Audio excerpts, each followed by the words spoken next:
میں اور نہ زمین میں، اور کوئی چیز ذرے سے بھی چھوٹی یا بڑی نہیں مگر کتاب روشن میں لکھی ہوئی ہے، اس لیے کہ جو لوگ ایمان لائے اور عمل نیک کرتے رہے ان کو بدلہ دے، یہی ہیں جن کے لیے بخشش اور عزت کی روزی ہے۔ اور جنہوں نے ہماری آیتوں کے بارے میں ہمیں ہرانے کی کوشش کی ان کے لیے سخت درد دینے والے عذاب کی سزا ہے۔ اور جن لوگوں کو علم دیا گیا ہے وہ جانتے ہیں کہ جو قرآن تمہارے پروردگار کی طرف سے تم پر نازل ہوا ہے وہ یقیناً حق ہے، اور اس اللہ کا رستہ بتاتا ہے جو غالب ہے، قابل تعریف ہے۔ اور کافر کہتے ہیں کہ بھلا ہم تمہیں ایسا آدمی بتائیں جو تمہیں خبر دیتا ہے کہ جب تم مر کر بالکل ریزہ ریزہ ہو جاؤ گے تو تم نئے سرے سے پیدا ہوگے؟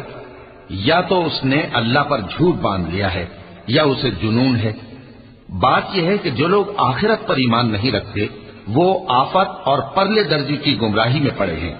کیا انہوں نے اس کو نہیں